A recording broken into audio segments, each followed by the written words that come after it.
अस्सलाम वालेकुम। Welcome to SA tutor. हम लोग अपना cell structure and functions chapter पढ़ रहे हैं। तो आज उसका लेक्चर नंबर 4 में हम लोग लाइसोसोम्स, पेरोक्सीसोम्स और ग्लाइकोसोम्स को स्टार्ट करते हैं। तो मैं जो है इन तीनों टॉपिक्स को कंपैरिजन में पढ़ाती हूँ, तो इस तरह से आसानी रहती है और समझने में भी जल्दी आ जाता है। तो लाइसोसोम्स, पेरोक्सीसोम्स और ग्लाइकोसोम्स तीनों जो है ना हमारे पास सिंगल मेम्ब्रेन बाउंड ऑर्गेनील्स होते हैं। ये डबल मेम्ब्रेन बाउंड नहीं होते हैं, इनकी सिर्फ एक ही मेम्ब्रेन होती है और ये सिंगल मेम्ब्रेन बाउंड होते हैं। लाइसोसोम्स जो हैं वो सिर्फ एनिमल सेल में पाए जाते हैं, प्लांट सेल्स में मौजूद ये नहीं होते, ये सिर्फ एनिमल सेल में होते हैं। Lysosomes found in animals only. बाकी जो लाइसोसोम्स हैं उसको सुसाइडल सेल भी कहा जाता है। क्यों कहा जाता है मैं नीचे इस पॉइंट पे आऊँगी तो आप लोगों को बताऊँगी। और लाइसोसोम्स जो है ना वो गोल्जी बॉडी फॉर्म करता है। Lysosomes are formed by Golgi body, Golgi apparatus भी जिसे बोलते हैं। तो लाइसोसोम्स जो है वो गोल्जी फॉर्म करता है। लाइसोसोम्स जो है फुल ऑफ डाइजेस्टिव एंजाइम्स होता है। लाइसोसोम्स के अंदर जो है डाइजेस्टिव एंजाइम्स होते हैं, बहुत सारे तरह के डाइजेस्टिव एंजाइम्स होते हैं। वो डाइजेस्टिव एंजाइम्स भी होते हैं जो कार्बोहाइड्रेट्स को डाइजेस्ट करते हैं, जो प्रोटीन को करते हैं, लिपिड्स को करते हैं। तो हर किस्म के डाइजेस्टिव एंजाइम्स लाइसोसोम्स के अंदर मौजूद होते हैं। अच्छा, लाइसोसोम्स जो है ना इसमें जैसे डाइजेस्टिव एंजाइम होता है, तो अगर सेल के पास कोई फॉरेन बॉडी आई या कोई टॉक्सिक सब्सटेंस आया, माइक्रो ऑर्गेनिजम्स आ गया, अब उसे किल करना है, तो जो ना उस सेल के अंदर बहुत सारे लाइसोसोम्स बनते हैं। वो जो है अपनी मेम्ब्रेन ख़त्म करते हैं। उनका जो डाइजेस्टिव एंजाइम्स होते हैं वो सेल में जो है पूरे फैल जाते हैं, और जो वो माइक्रो ऑर्गेनिज्म या कुछ भी फॉरेन पार्टिकल ऐसा आया हुआ है जिसे ख़त्म करना है उसे ख़त्म कर देते हैं, डाइजेस्ट कर देते हैं, क्योंकि इनके पास डाइजेस्टिव एंजाइम्स मौजूद होते हैं। और अगर लाइसोसोम्स जिस सेल में मौजूद होता है उस सेल को ही ख़त्म कर दे तो उसे ऑटोफैगी बोलते हैं। उस प्रोसेस को बोला जाता है ऑटोफैगी। तो जो है इसको सुसाइडल सेल इसी वजह से कहा जाता है, क्योंकि लाइसोसोम्स में ये सलाहियत होती है कि वो किसी चीज़ को ख़त्म कर सके, अपने सेल को ख़त्म करने की भी सलाहियत होती है। इस वजह से इसको सुसाइडल सेल कहा जाता है। अब हम आ जाते हैं पेरोक्सीसोम्स पे। पेरोक्सीसोम्स जो है ना वो एनिमल्स और प्लांट्स दोनों में मौजूद होता है। और पेरोक्सीसोम जो है वो एंडोप्लाज्मिक रेटिकुलम जो होते हैं वो फॉर्म करते हैं। जैसे लाइसोसोम्स को गोल्जी फॉर्म करता है तो पेरोक्सीसोम्स को एंडोप्लाज्मिक रेटिकुलम फॉर्म करता है। पेरोक्सीसोम्स का मेन फंक्शन होता है डिटॉक्सिफिकेशन। ये जो है सेल को डिटॉक्सीफाई करते हैं। अगर कोई बहुत टॉक्सिक सब्सटेंस बढ़ते जा रहा है तो उसको सेल की सफाई के लिए भी, डिटॉक्सिफिकेशन के लिए भी पेरोक्सीसोम्स ही यूज़ होता है। अच्छा, पेरोक्सीसोम्स और ग्लाइकोसोम्स, ये जो दो मैंने लिखे हैं ना, इन दोनों को कलेक्टिवली माइक्रो बॉडीज़ कहा जाता है। दोनों को मिला के माइक्रो बॉडीज़ भी कहते हैं। तो हमारे पास जैसे ना बॉडी में H2O2 की एक्यूमुलेशन हो जाती है, तो उसको जो है हमारे पास पेरोक्सीसोम्स जो है ना वो वाटर और ऑक्सीजन में कन्वर्ट करवाता है। तो जो है इनके पास एक एंजाइम्स होता है, पेरोक्सीसोम्स के पास एक एंजाइम होता है, उसको कहा जाता है कैटालेज।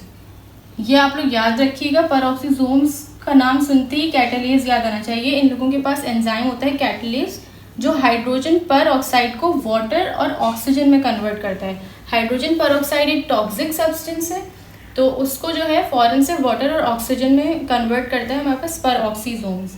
अब हम आ जाते हैं ग्लाइकोसोम्स पे। ग्लाइकोसोम्स जो है सिर्फ प्लांट्स में मौजूद होते हैं। इनके पास भी एंजाइम्स होते हैं, और ये जो है फैटी एसिड को शुगर मतलब कार्बोहाइड्रेट्स में कन्वर्ट करवाते हैं। और जो है ग्लाइकोसोम्स जो है प्लांट्स में मौजूद होते हैं, सीड्स में मौजूद होते हैं। सीड्स की जो है ग्रोथ में जो है कि काम करते हैं, लिपिड्स को कार्बोहाइड्रेट्स में कन्वर्ट करते हैं। तो ये तीनों के फंक्शंस होते हैं। ये तीनों के बारे में ये आप लोगों को पता होना चाहिए। तो यहाँ तक नोट करें, फिर हम नेक्स्ट टॉपिक की तरफ चलते हैं। नेक्स्ट टॉपिक है लाइसोसोमल स्टोरेज डिजीजेस। तो हमारे पास टॉपिक में लाइसोसोमल स्टोरेज डिजीजेस डिस्कस हुई हुई हैं। फेडरल बोर्ड में जो है सिर्फ एक ही डिस्कस हुई हुई है, बाकी सेंट बोर्ड में तीन डिस्कस हुई हुई हैं। तो हम तीनों को डिस्कस करने की कोशिश करेंगे यहाँ पर।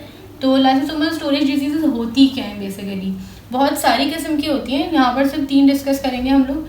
तो जैसे मैंने पीछे बताया कि लाइसोसोम्स जो हैं उनके पास डाइजेस्टिव एंजाइम्स होते हैं, तो जो हमारे पास कार्बोहाइड्रेट्स, प्रोटीन, लिपिड्स इन सबको डाइजेस्ट कर सकते हैं। तो अगर जो है लाइसोसोम्स में किसी भी किस्म का डाइजेस्टिव एंजाइम जो मतलब फॉर एग्जांपल कार्बोहाइड्रेट्स को डाइजेस्ट करता था वो मौजूद नहीं हो, तो जो डिजीज़ होगी वो भी लाइसोसोमल डिजीज़ होगी। लेकिन वो जो और उसमें जो है हमारे पास कार्बोहाइड्रेट डाइजेस्ट करने वाला एंजाइम नहीं होगा, तो उसमें जो हमारे पास कार्बोहाइड्रेट्स की एक्यूमुलेशन हो जाएगी। तो किसी भी किस्म का लाइसोसोमल एंजाइम्स की डेफिशिएंसी जो है लाइसोसोमल स्टोरेज डिजीज़ क्रिएट करती है। तो deficiency of lysosomal enzyme and accumulation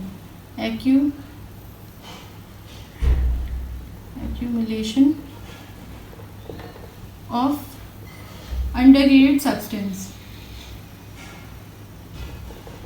undergraded substance। इसका मतलब ये हुआ कि एंजाइम्स की डेफिशिएंसी, और जिस एंजाइम की डेफिशिएंसी जैसे लिपिड डाइजेस्टिंग एंजाइम की डेफिशिएंसी है तो हमारे पास लिपिड की एक्यूमुलेशन हो जाएगी, तो वो जो है लाइसोसोमल स्टोरेज डिजीजेस कहलाती हैं। जो हम पहली हमारे पास 3 तरह की डिजीजेस हैं, Tay-Sachs, number 2 Gaucher, number 3 Krebs। हमारे पास जो है फेडरल बोर्ड में सिर्फ ये वाली डिस्कस हुई है, लेकिन हम इन 2 को भी थोड़ा बहुत पढ़ लेंगे, तो ये नोट करें, फिर मैं आगे तीनों को डिस्कस करती हूँ। अब हमारे पास ये 3 डिजीजेस डिस्कस हुई हैं टेक्स्ट बुक में, तो एक है Tay-Sachs, Gaucher और Krebs डिजीज़। तो इन तीनों डिजीज़ेस में जो है ना हमारे पास लिपिड डाइजेस्टिंग एंजाइम जो होता है ना वो मिसिंग होता है, तो लिपिड की एक्यूमुलेशन हो जाती है। तो अब सबके जो है ना सिम्टम्स अलग अलग हैं, लेकिन जो है जो प्रॉब्लम है ना वो सेम ही है कि लिपिड डाइजेस्टिंग एंजाइम तीनों में मिसिंग होता है। तो Tay-Sachs में क्या होता है, ब्रेन इम्पेयरमेंट हो जाती है, ब्रेन की ग्रोथ नहीं हो रही होती है, मेंटल रिटार्डेशन होने लगती है, मतलब ब्रेन की ग्रोथ नहीं होती तो मेंटल रिटार्डेशन होती है, ब्लाइंडनेस हो जाती है। और जो है इस डिज़ीज़ में मतलब बच्चों में ही मोस्टली ये वाली डिजीज़ेज होती हैं, तो इस एज में 3 साल के बच्चे तक की जो है मतलब 3 साल की एज तक जो है बच्चे की डेथ हो जाती है अगर वो इस डिज़ीज़ से ये डिज़ीज़ अगर उसमें मौजूद है तो।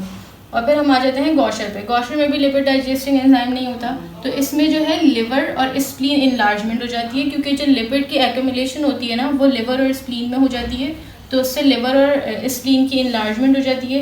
इरोजन ऑफ लॉन्ग बोन्स, जो हमारे पास बोन्स होती हैं उसकी इरोजन होने लगती है, मतलब ऑस्टियोलाइसिस, बोन्स जो हैं वो टूटने लगती हैं।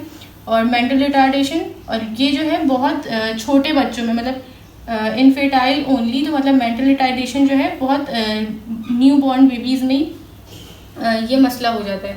फिर हमारे पास आ जाती है क्रेव्स डिजीज़, उसका भी यही है कि लिपिड डाइजेस्टिंग एंजाइम मिसिंग होता है, तो उसमें लॉस ऑफ माइलिन, मतलब हमारे पास जो ब्रेन सेल्स होते हैं उनके पास माइलिन प्रेजेंट होता है, तो वो माइलिन ख़त्म होने लगता है, मेंटल रिटार्डेशन होने लगती है, और डेथ बाय एज ऑफ 2 साल तक में जो है डेथ हो जाती है।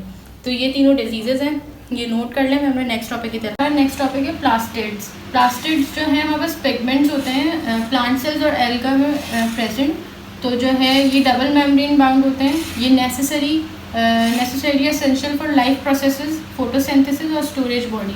ये फोटोसिंथेसिस में बहुत इनका मेन रोल होता है, जैसे क्लोरोफिल वगैरह जो पिगमेंट हैं ये सब प्लास्टिड में ही आते हैं, तो क्लोरोफिल का मेन रोल होता है फोटोसिंथेसिस में, तो इनका जो है फोटोसिंथेसिस में मेन रोल होता है। और बाकी ये कुछ चीज़ें जो है स्टोर भी करते हैं, तो स्टोरेज बॉडीज़ भी बोला जाता है। अब हमारे पास प्लास्टिड्स जो है वो 3 तरह के होते हैं, क्लोरोप्लास्ट, क्रोमोप्लास्ट और ल्यूकोप्लास्ट। क्लोरोप्लास्ट जो है ग्रीन पिगमेंट को कहा जाता है, ग्रीन पिगमेंट, इनके पास ग्रीन पिगमेंट्स होते हैं जिन्हें हम क्लोरोफिल भी बोलते हैं, और ये जो है लीव्स में मौजूद होते हैं। क्रोमोप्लास्ट हमारे पास वो पिगमेंट सारे पिगमेंट्स अदर देन ग्रीन के अलावा जितने भी पिगमेंट्स होते हैं वो सब क्रोमोप्लास्ट में आते हैं। For example xanthophyll yellow colour का होता है और कैरोटीन ऑरेंज कलर का होता है, ये फ्लावर्स और फ्रूट्स में मौजूद होते हैं। बाकी जो है क्रोमोप्लास्ट का मेन फंक्शन होता है पॉलिनेशन में, जैसे जो हमारे पास फ्लावर्स कलरफुल होते हैं तो वो पॉलिनेशन उनकी वजह से होती है, उनकी तरफ इंसेक्ट्स जो है अट्रैक्ट होते हैं, तो वो कलर्स की वजह से अट्रैक्ट होते हैं, तो पॉलिनेशन हो सकती है इसमें, मतलब इनका ये रोल होता है। बाकी ल्यूकोप्लास्ट जो है हमारे पास कलरलेस पिगमेंट्स होते हैं, कोई पिगमेंट नहीं होता है इनके पास, और ये जो है अंडरग्राउंड पार्ट्स ऑफ प्लांट में मौजूद होते हैं, जैसे रूट्स वगैरह में ये मौजूद होते हैं, और ये स्टोरेज का ये फंक्शन करते हैं। ल्यूकोप्लास्ट जो है ना उनका स्टोरेज फंक्शन होता है, तो ये कार्बोहाइड्रेट्स, प्रोटीन्स और लिपिड्स को स्टोर करते हैं। अब हाँ, सिंध बोर्ड में जो है ना सिर्फ इतना ही दिया हुआ है कि स्टोरेज ऑफ कार्बोहाइड्रेट, प्रोटीन्स और लिपिड्स, लेकिन हमारे पास जो है फेडरल बोर्ड में अलग अलग जो है ना ल्यूकोप्लास्ट के नाम होते हैं। जो कार्बोहाइड्रेट को स्टोर करता है उसको अमाइलोप्लास्ट बोला जाता है, जो प्रोटीन को करता है उसको प्रोटियोप्लास्ट बोला जाता है, और लिपिड्स वाले को इलायोप्लास्ट बोला जाता है। तो फेडरल में तीनों के अलग अलग नाम बताए हुए हैं, यहाँ तक आप नोट करें, फिर मैं वो नाम लिख कर भी आप लोगों को दिखा देती हूँ कि अब देखें हमारे पास ल्यूकोप्लास्ट स्टोरेज बॉडीज़ होती हैं जो कार्बोहाइड्रेट्स, प्रोटीन्स और लिपिड्स को स्टोर करती हैं। तो अमाइलोप्लास्ट इसकी टाइप है अमाइलोप्लास्ट, ये जो है कार्बोहाइड्रेट्स को स्टोर करती है, स्टोर्स कार्बोहाइड्रेट्स। फिर हमारे पास सेकेंड टाइप आ जाती है प्रोटीनोप्लास्ट। प्रोटीनोप्लास्ट ये जो है प्रोटीन को स्टोर करते हैं, स्टोर्स प्रोटीन। थर्ड टाइप हमारे पास आ जाती है इलायोप्लास्ट। ये जो है लिपिड्स को स्टोर करते हैं, स्टोर्स लिपिड। तो ये 3 तरह की टाइप्स होती हैं, इनको ये नाम से बुलाया जाता है। ये सिंध बोर्ड में मेंशन नहीं है, फेडरल में थी, तो मैंने सोचा मैं आप लोगों को बता दूँ। अच्छा, अब हमारे पास होता है एक चीज़ होती है प्रोप्लास्टिड्स। प्रोप्लास्टिड्स जो है कलरलेस इमेच्योर सेल्स होते हैं, इन्हें जो है स्टेम सेल्स भी बोला जाता है। स्टेम सेल्स जो है ना बेसिकली बॉडी के वो सेल्स होते हैं जो जिनका भी डिसाइड नहीं हुआ होता है कि वो क्या चीज़ फॉर्म करेंगे या किस चीज़ के सेल बनेंगे। उनके पास ये एबिलिटी होती है कि वो किसी भी किस्म के किसी भी काइंड के सेल में कन्वर्ट हो सकते हैं। तो प्रोप्लास्टिड जो है हमारे पास स्टेम सेल की एक टाइप होती है। इनके पास एबिलिटी होती है कि चाहे तो ये क्लोरोप्लास्ट भी बन सकते हैं, क्रोमो भी बन सकते हैं और ल्यूकोप्लास्ट भी बन सकते हैं। तो ये स्टेम सेल्स की एक टाइप है, इमेच्योर होते हैं, कलरलेस होते हैं। फिर ये आगे जाके जब मैच्योर होते हैं तो ये या तो फिर क्लोरोप्लास्ट या क्रोमोप्लास्ट या ल्यूकोप्लास्ट में कन्वर्ट हो जाते हैं। अच्छा, हमारा नेक्स्ट टॉपिक है क्लोरोप्लास्ट। क्लोरोप्लास्ट जो है वो जगह होती है जहाँ पर फोटोसिंथेसिस होती है। क्लोरोप्लास्ट के पास हमारे पास क्लोरोफिल मौजूद होता है जिसकी वजह से फोटोसिंथेसिस होती है। तो ये एनर्जी कन्वर्टिंग ऑर्गेनील होता है जहाँ पर एनर्जी कन्वर्ट हो रही होती है, जैसे लाइट एनर्जी को केमिकल एनर्जी में जो कन्वर्ट होती है वो क्लोरोप्लास्ट में होता है। तो ये साइट ऑफ फोटोसिंथेसिस भी होती है। ये ऑटोनोमस होता है। ऑटोनोमस मैंने ये माइटोकॉन्ड्रिया में भी बताया था कि क्या होता है कि इनके पास अपना डीएनए मौजूद होता है, खुद का डीएनए मौजूद होता है। तो ये खुद से भी वो कर सकते हैं और जो है क्लोरोप्लास्ट बन सकते हैं। इनके पास अपना डीएनए मौजूद होता है। तो जिन ऑर्गेनील्स के पास अपना डीएनए मौजूद होता है वो ऑटोनॉमस कहलाती हैं। बाकी जो है ये कन्वर्ट करती हैं लाइट एनर्जी को केमिकल एनर्जी में। डबल मेम्ब्रेन बाउंड ऑर्गेनील है। मैंने यहाँ पर रफली से स्ट्रक्चर बनाने की कोशिश की है कि ये देखें डबल मेम्ब्रेन बाउंड एक स्ट्रक्चर है। इसका जो अंदर का जो स्पेस होता है ना उसको स्ट्रोमा बोला जाता है। ये साइट ऑफ डार्क रिएक्शन होता है। जब हम लोग बायोएनर्जेटिक्स पढ़ेंगे तो उसमें हम लोग पढ़ेंगे कि जो लाइट इंडिपेंडेंट रिएक्शन होता है वो स्ट्रोमा में होता है। तो ये जो बाहर का एरिया होता है ये स्ट्रोमा कहलाता है। बाकी जो मैंने स्टैक टाइप बनाया है ये जो है इसकी मेम्ब्रेन को थैलेकॉइड मेम्ब्रेन बोला जाता है। यहाँ पे लाइट डिपेंडेंट रिएक्शन होता है। बाकी ये जो ब्लैक से मैंने बनाया है ये क्लोरोफिल मॉलिक्यूल्स है। क्लोरोफिल मॉलिक्यूल्स जो ना इस तरह से थैलेकॉइड मेम्ब्रेन पे प्रेजेंट होते हैं। बाकी जो इस तरह से कॉइल्ड हुए हैं तो इनको ग्रेनुलर स्टैक बोला जाता है। जो हमारे पास थैलेकॉइड मेम्ब्रेन है वो 2 तरह की होती है, एप्रेस्ड और नॉन एप्रेस्ड। जो यहाँ से दबी हुई है ना इसको एप्रेस्ड रीजन बोला जाता है, और जो ये फ्री है इसको जो है नॉन एप्रेस्ड रीजन बोला जाता है। तो ये क्लोरोप्लास्ट के रिलेटेड थोड़ी सी इन्फॉर्मेशन थी, ये आप लोग नोट कर लें। बाकी यहाँ पे फोटोसिंथेसिस होती है। अब हमारा नेक्स्ट टॉपिक है साइटोस्केलेटन। साइटोस्केलेटन जो टर्म है ना वो 3 डिफरेंट काइंड्स के फिब्रस स्ट्रक्चर्स के लिए यूज़ की जाती है जो न्यूक्लियस से लेकर प्लाज्मा मेम्ब्रेन तक पूरे साइटोप्लाज्म में डिस्ट्रीब्यूट हुए होते हैं। तो वो 3 तरह के जो फिब्रस स्ट्रक्चर्स हैं वो माइक्रोफिलामेंट, इंटरमीडिएट फिलामेंट और माइक्रोट्यूब्यूल्स कहलाते हैं। तो अब हम 1 बाय 1 देख लेते हैं कि तीनों होते क्या हैं। तो माइक्रोफिलामेंट्स जो है ना ये हमारे पास 7 नैनोमीटर और several centimetre in length structures होते हैं। ये जो है साइटोप्लाज्म में प्रेजेंट होते हैं और मसल सेल्स में भी प्रेजेंट होते हैं। तो मसल सेल में जो प्रेजेंट होते हैं तो इनका फंक्शन होता है मसल कॉन्ट्रैक्शन। ये मसल कॉन्ट्रैक्शन में हेल्प करते हैं। यूकैरियोट्स में प्रेजेंट होते हैं साइटोस्केलेटन्स, प्रोकैरियोट्स में प्रेजेंट नहीं होते हैं। तो माइक्रोफिलामेंट हमारे पास मसल कॉन्ट्रैक्शन में हेल्प करवाता है, साइटोप्लाज्म में प्रेजेंट होता है तो साइटोप्लाज्मिक स्ट्रीमिंग, जिसको साइक्लोसिस बोलते हैं, मतलब जो साइटोप्लाज्म की मूवमेंट होती है उसमें हेल्प करवाता है। और मूवमेंट ऑफ सीरोपोडिया, अब हमारे पास जो अमीबा होता है वो जो है सीरोपोडिया के थ्रू मूव करता है, तो उसकी जो मूवमेंट होती है ना उसमें भी माइक्रोट्यूब्यूल का रोल होता है। माइक्रोफिलामेंट जो है उसको एक्टिन फिलामेंट भी बोला जाता है। ये एक्टिन प्रोटीन या फिर फिब्रिलर प्रोटीन से बना हुआ होता है। फिर हम आ जाते हैं इंटरमीडिएट फिलामेंट पे। इंटरमीडिएट फिलामेंट 8 to 11 नैनोमीटर होता है इसका साइज़, और ये जो है ना मतलब ये जो है ना असेंबल और डिसअसेंबल नहीं होते, मतलब ये फ्लेक्सिबल नहीं होते। ये जो है एक जो है अपना शेप जो है बरकरार रखते हैं। They do not assemble and disassemble. ये जो लाइन है ना ये आप लोग याद रखिएगा कि intermediate filaments do not assemble and disassemble. तो इस वजह से ये लोग जो है एक सेल का शेप मेंटेन करके रखते हैं। जो सेल का एक शेप होता है ना वो इंटरमीडिएट फिलामेंट की वजह से मेंटेन होता है, क्योंकि ये असेंबल और डिसअसेंबल नहीं करते हैं। ये जो है मसल सेल पे भी अटैच होता है और न्यूरॉन को भी सपोर्ट करते हैं। तो यहाँ पास आ जाता है माइक्रोट्यूब्यूल्स। माइक्रोट्यूब्यूल्स जो है हॉलो ट्यूब्यूल्स होते हैं, हॉलो ट्यूब्स होती हैं, और जो है ये ट्यूब्यूलन प्रोटीन से बनी हुई होती है। इसका फंक्शन होता है मूवमेंट ऑफ क्रोमोसोम्स। जब सेल डिवीजन का प्रोसेस चल रहा होता है तो जो क्रोमोसोम्स मूव कर रहे होते हैं वो जो है माइक्रोट्यूब्यूल्स की वजह से मूवमेंट हो रही होती है। और जो हमारे पास यूकैरियोट्स हैं और जिनके पास सीलिया और फ्लैजिला होता है जो उसके थ्रू मूवमेंट कर रहे होते हैं, तो सीलिया और फ्लैजिला जो है माइक्रोट्यूब्यूल से बना होता है, उसी की वजह से मूवमेंट हो रही होती है। अच्छा, मैंने अभी आप लोगों को साइटोस्केलेटन्स बताए हैं तो उसमें माइक्रोट्यूब्यूल बताया है, और मैंने बताया कि सीलिया और फ्लैजिला की जो मूवमेंट होती है वो माइक्रोट्यूब्यूल्स की वजह से होती है। तो माइक्रोट्यूब्यूल्स की अरेंजमेंट और सीलिया फ्लैजिला की मूवमेंट वगैरह का एक टॉपिक हमारे पास फेडरल में मौजूद है, तो ये हम लोग डिस्कस कर लेते हैं। तो जो फ्लैजिला और सीलिया है ना वो उनका जो स्ट्रक्चर होता है ना वो जो है सेम स्ट्रक्चर होता है। वो जो डिफ़र करते हैं ना वो अपने साइज़, नंबर और पैटर्न ऑफ मूवमेंट की वजह से डिफ़र करते हैं, वरना उनका जो स्ट्रक्चर होता है अंदर माइक्रोट्यूब्यूल्स का वो सेम होता है। उस स्ट्रक्चर को एक्सोनीम बोला जाता है, तो मैं अभी आगे बताती हूँ। तो उन लोगों का सेम स्ट्रक्चर होता है। Internal structure of both cilia and flagella is same, but they में differ in size, number and pattern of movement.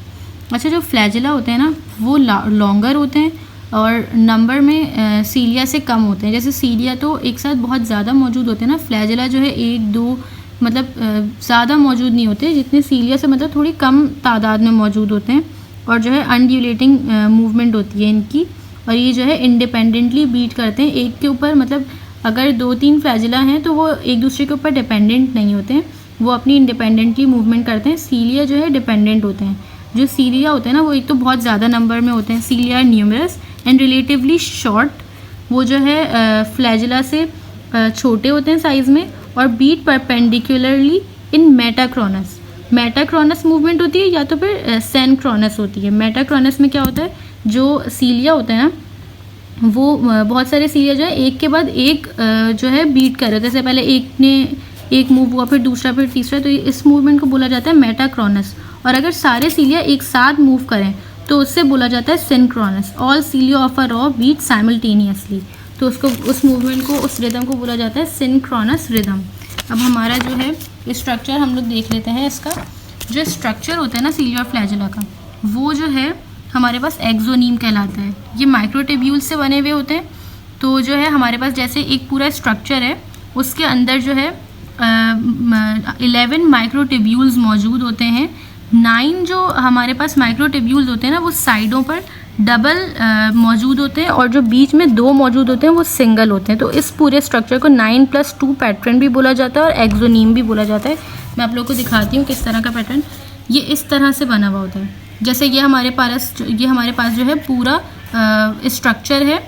इसके अंदर हमारे पास 11 जो है माइक्रोट्यूब्यूल्स मौजूद होते हैं। जैसे 1 2 3 4 5 6 7 8 9 जो है डुप्लेट्स मौजूद होते हैं, और 2 हमारे पास जो है सिंगलेट मौजूद होते हैं। ये बीच में जो है ये सिंगल मौजूद होते हैं। तो इन सबको मिला के ये हमारे पास 11 माइक्रोट्यूब्यूल्स का एक स्ट्रक्चर होता है जो सीलिया और फ्लैजिला में मौजूद होता है। अब हम लोग मैकेनिज़्म देख लेते हैं सीलिया और फ्लैजिला की मूवमेंट का।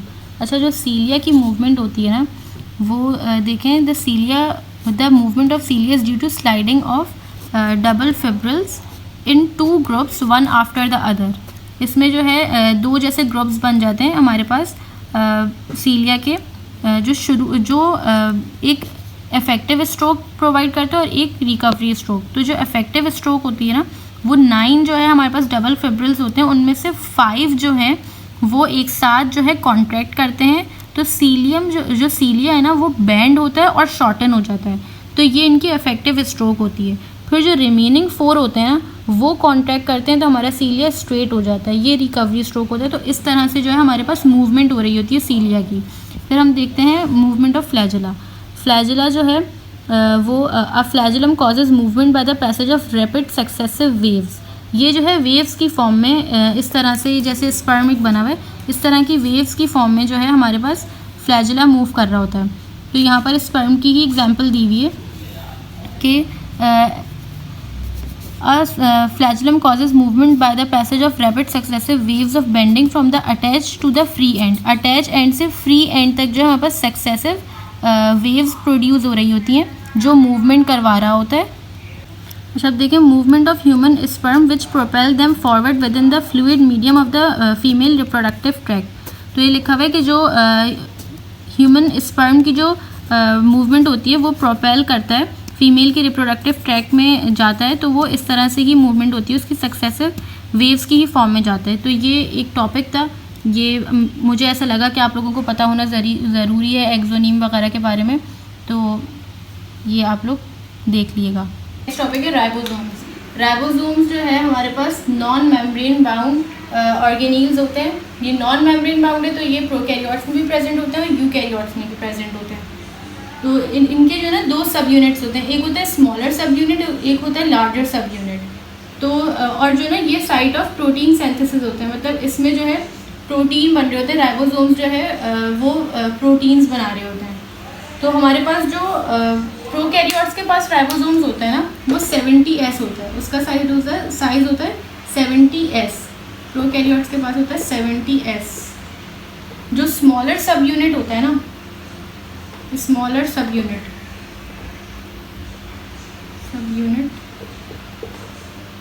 वो होता है 30S और लार्जर वाला 50S। लार्जर सब यूनिट 50S प्रोकैरियोट्स में। और जो हमारे पास यूकैरियोट्स होते हैं उनके पास 80S जो है राइबोसोम होता है। स्मॉलर सब यूनिट जो होता है इसका वो होता है 40S स्मॉलर सब यूनिट होता है, और जो लार्जर सब यूनिट होता है वो 60S होता है। स्मॉलर सब यूनिट और लार्जर सब यूनिट, ये दोनों मिलके जो है एक राइबोसोम बना रहे होते हैं, 2 सब यूनिट्स मिलके।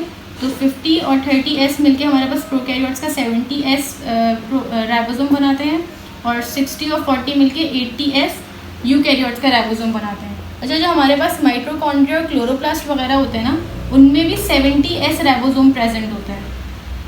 यूकैरियोट्स में प्रेजेंट होते हैं क्लोरोप्लास्ट और माइटोकॉन्ड्रिया, लेकिन उनके पास जो है ना प्रोकैरियोट्स वाला राइबोसोम प्रेजेंट होता है।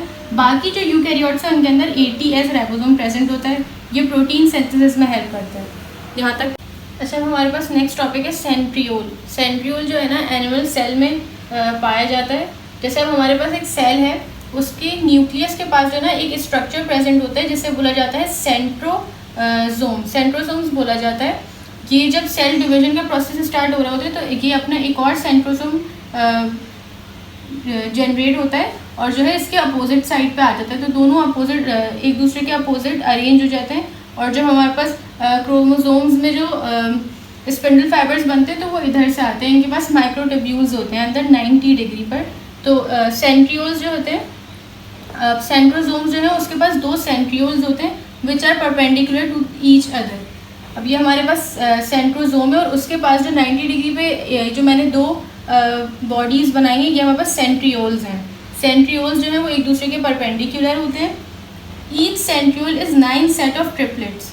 अब जो एक मैंने इस तरह से ट्यूब बनाई ना, वो जो ना इस तरह का इनका स्ट्रक्चर होता है, वो 9 सेट ऑफ ट्रिपलेट्स होते हैं। इस तरह से 9 हमारे पास सेट्स होते हैं, उनके अंदर 3-3 ट्रिपलेट्स मौजूद होते हैं, और इस तरह से जो है फिर वो पूरा स्ट्रक्चर होता है, लंबा पूरी ट्यूब होती है। ये एक का स्ट्रक्चर, फिर जो दूसरा होता है वो इसके 90 डिग्री पर होता है। तो सेंट्रियोल ये होते हैं। सेंट्रियोल जो है वो हमारे पास सेल डिवीजन में हेल्प करता है। स्पिंडल फाइबर्स जब माइटोटिक एपरेटस आते हैं, स्पिंडल फाइबर्स वो जो है सेंट्रोमेयर के साथ अटैच होते हैं और जो है स्प्लिटिंग ऑफ क्रोमोसोम होती है। अच्छा, अब हमारा लास्ट टॉपिक है वैक्यूल। वैक्यूल जो है मोस्टली प्लांट सेल में मौजूद होते हैं, एनिमल सेल में भी मौजूद होते हैं, लेकिन वो बहुत छोटी छोटी सी होती हैं, जैसे कुछ कॉन्ट्रेक्टाइल वैक्यूल्स टाइप बनती हैं। लेकिन जो मेन और परमानेंट वैक्यूल जो होता है वो जो है प्लांट सेल में मौजूद होता है। और वैक्यूल की जो मेम्ब्रेन होती है ना, उसे टोनोप्लास्ट बोला जाता है। जैसे मैंने वैक्यूल बनाया है तो जिसकी मेम्ब्रेन है ना, ये टोनोप्लास्ट कहलाती है, और उसके अंदर जो है एक सॉल्यूशन होता है, उसको सेल सेप बोला जाता है।